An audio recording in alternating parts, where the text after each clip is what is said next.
Hey, this is Seth Parnell, minister at the Portia Church of Christ, and this is episode 191 of Midweek Bible Study. Hope that you are doing good, hope things are going your way, and we appreciate you being here with us tonight. Hope you survived all those. We had a little bit of a storm here. I think it was yesterday, was it? And so hope you weathered that pretty good, and you're still doing well. I know there's some trees down and a little bit of damage around here, but nothing too major. But hope you're having a good day here, and looking forward to finishing out this week strong. As we always do, we want to give you an invitation. If you're someone who is in the local area, then feel free to come by and see us. We would love to see you, love to talk with you, love to worship with you. We're located at 307 South Jackson Street in Portia, Arkansas. We're meeting at 10 o'clock and 11 o'clock on Sunday morning, 5 o'clock on Sunday night, and 6 o'clock on Wednesday night. Right now we are studying the book of Acts on Wednesday, and we're studying, I believe it's 1 Corinthians, First Corinthians on Sunday morning. And we're fixing to go into Ezra and Nehemiah. And so that's going to be a great study. If you've ever studied Ezra and Nehemiah, you know they're a couple of good books here to read. And so if you're in the area, please feel free to come by and see us. We would love to see you. Also, if you have any suggestions for future episodes, then please feel free to send those our way as well. We'd love to hear what you would like to hear, and if you have any specific topic or passage or something in mind, then let us know. We would love to hear from you, and love to hear your thoughts about it, because it's always good to gather together and to be together, even if it's in a virtual setting, in order to study the Word of God. So hopefully this is something that does good for you and is beneficial to you as well. We've got several people popping in here. We've got Ted Knight here is with us. He's watching from Alabama. Hope that you are doing well. Appreciate you watching. And he's going to be holding a meeting for us sometime pretty soon. And so be on the lookout for that. It's great to see you here tonight. We got the Dunlaps are here. Hope that you guys are doing well. Hope everything is going your way. Always good to see you guys here as well. And we got Vonda and Donna are here as well. Hope you guys are doing good. Hope you've had a wonderful week, and we always appreciate you stopping by here with us. But here tonight, we are going to be studying Judges chapter 10. Judges chapter 10. And if you've ever heard a lesson from Judges 10, then you've probably heard it on the last, really after your verse 3. I believe if you, probably from verses 6 and following. That's probably where the lesson started. But here tonight, we're going to stay in the first couple of verses as we continue to go through these Judges. And we're going to take a look at two of them tonight. Two of them that are briefly mentioned here in Judges chapter 10, Tola and Jair. And you probably are not familiar with much about these men, because the Bible doesn't say a whole lot about them. They don't say too much details about these individuals. But yet, I still think there's some things that we can learn from them as we take a look at two of the reigns or two of the kind of leadership periods of these two men, Tola and Jair. If you remember, last week, very briefly, we took a look at Abimelech. We had some technical issues last week, and so it was a kind of a condensed episode. But we took a look at Abimelech, who appointed himself as king over Israel, and he reigned for around 3 years, and he had a very violent reign and a very bloody reign. He's someone who killed a lot of people during his time. Even though he was only in power for around 3 years, he killed a lot of people during his reign, caused a lot of chaos. And the very people who appointed him king eventually set an ambush for him and tried to kill him. And so he had to respond, and it was a whole mess from there. And eventually he would burn a tower that had over 1,000 people in it and kill all the people inside.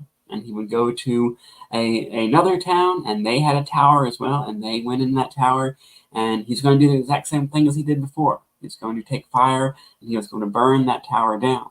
But as he was doing so, a woman who was on the roof of the tower dropped an upper millstone. If you're familiar with how a mill worked during those times and the function of millstones, they're very, very heavy, very strong. To do their job well, they had to be very heavy. She takes one of these and she throws it, and it lands right on Abimelech's head.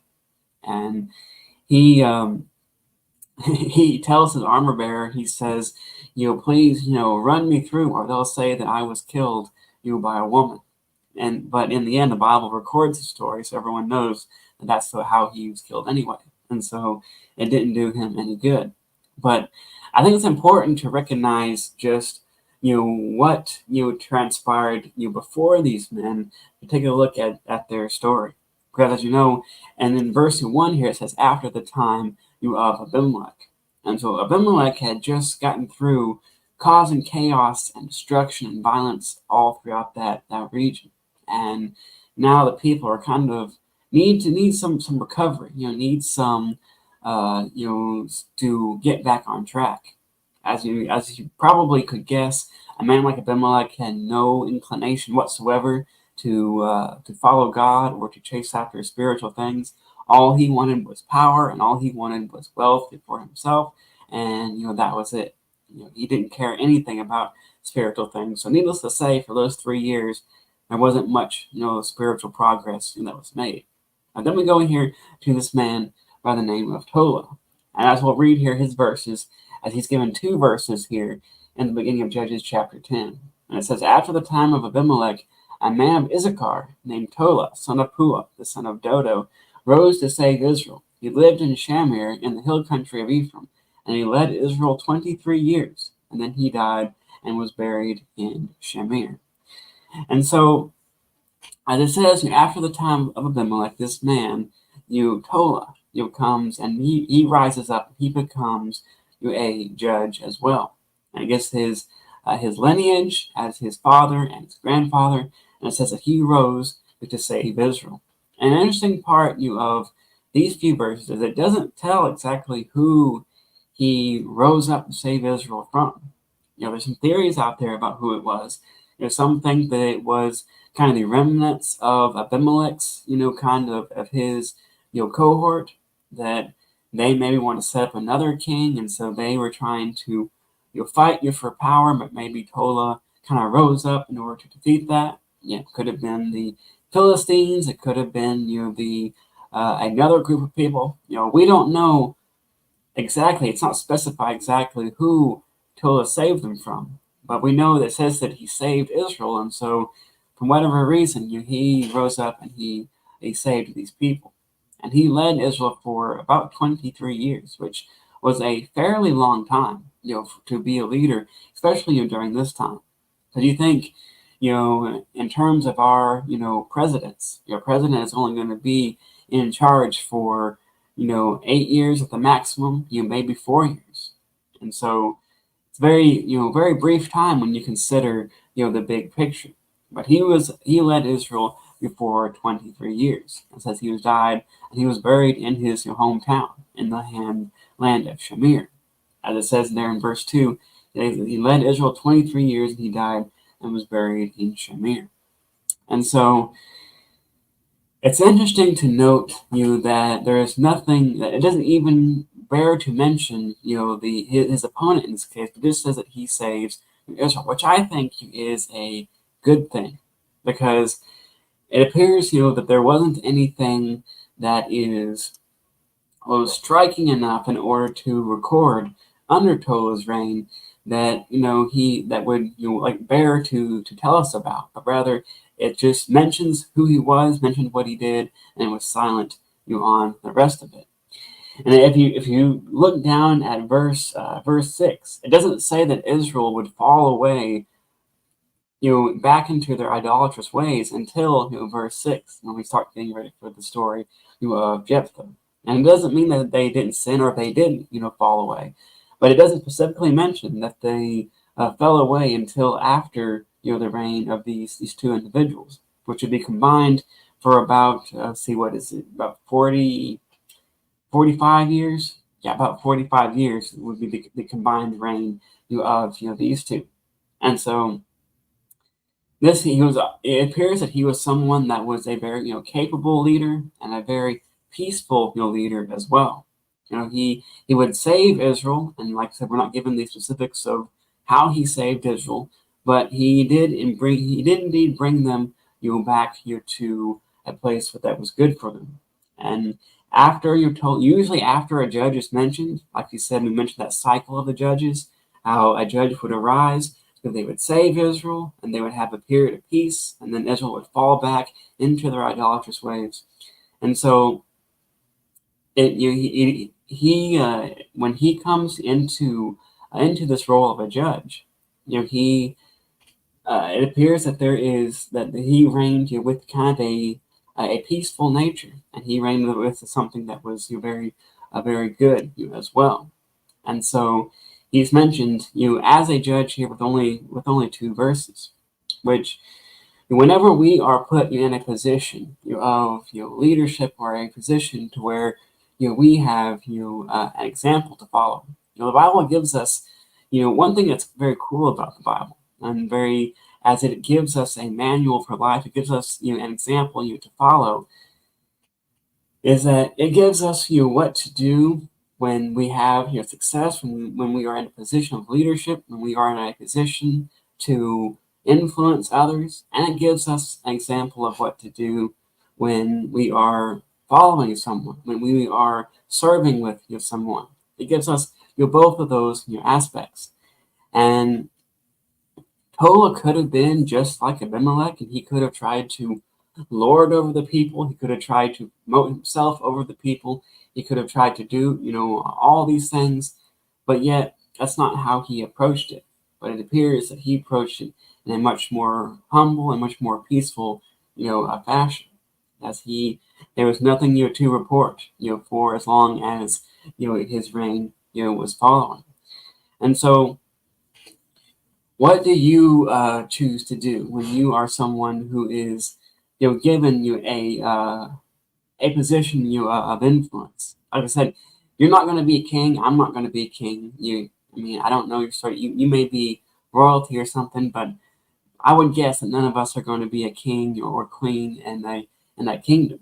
But we are, even in small places, we are put in positions of influence, and how we use those, how we approach those, is very important, to our faith, because Jesus, when Jesus was talking about, whenever he talks about leading people astray and those who actively lead others from the gospel, it's often used with very strong language about how he feels about those people who actively, intervene. And we just got studying the book Acts chapter 13 in our class on Wednesday night, where we went over the story of Elymas, and he was someone who he witnessed, the Apostle Paul trying to teach a man by the name of Sergius Paulus, and he didn't like it, so he tried to intervene. He tried to prevent him from believing in the gospel.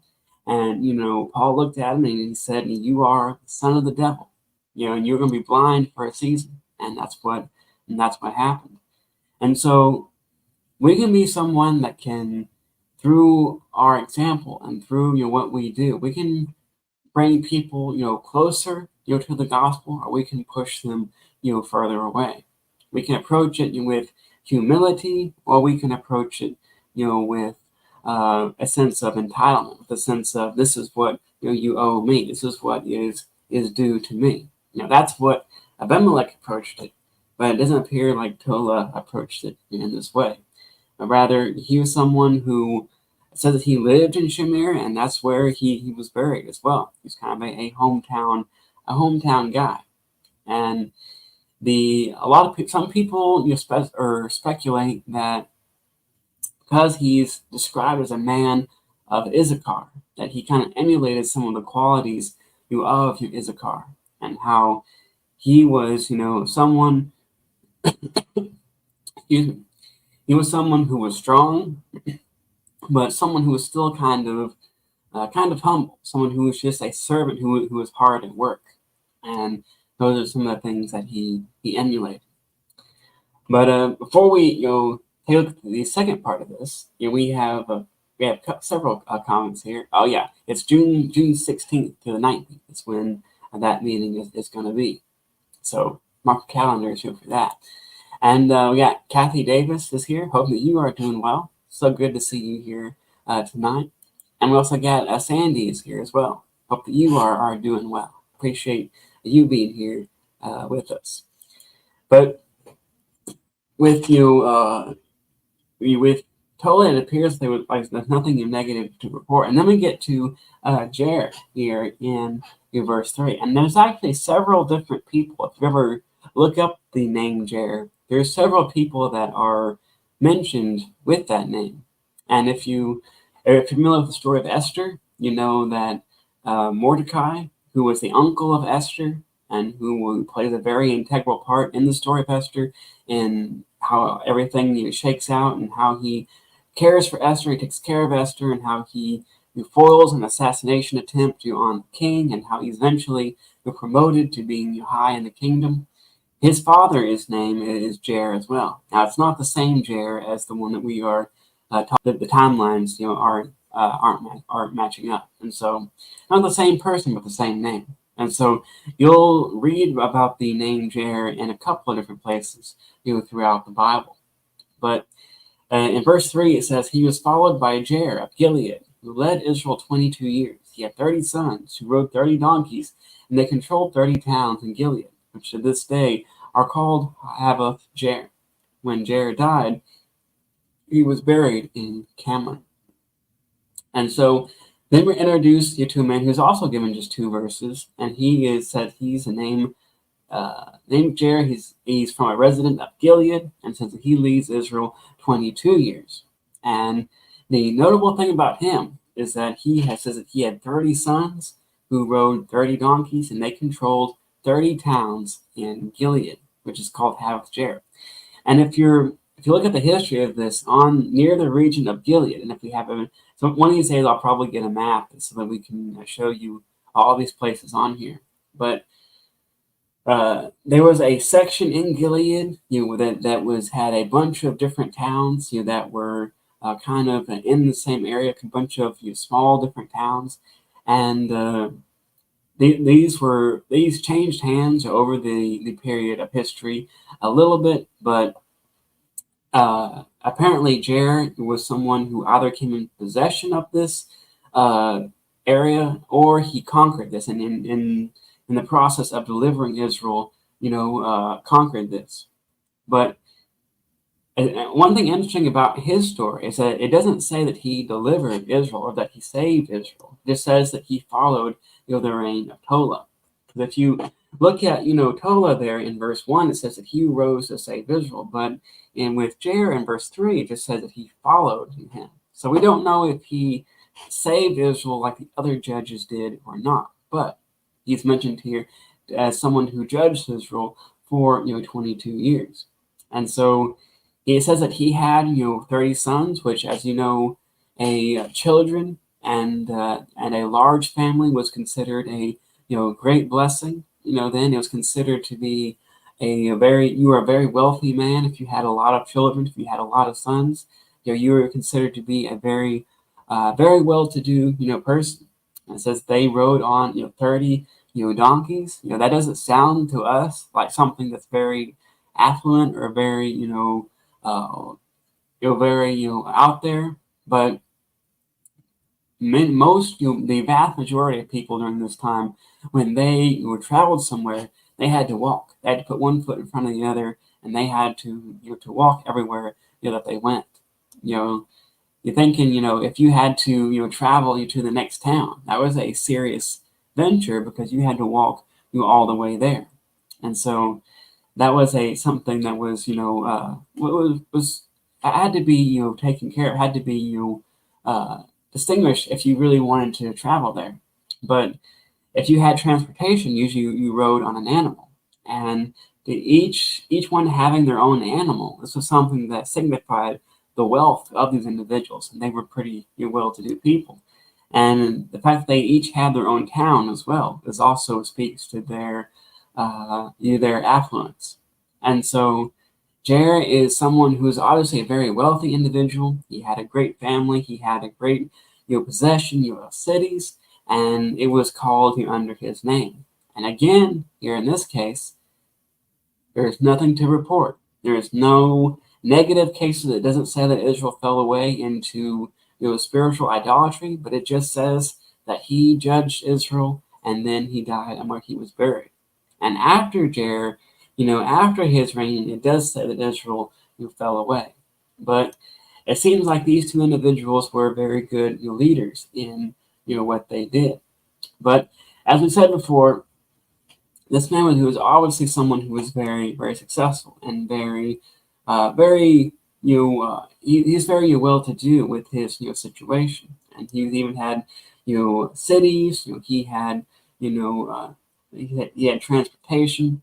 He had a lot of these things. And so it begs the question for us, in similar fashion, to Tola, what, how are we going to use, the blessings, that God has given us?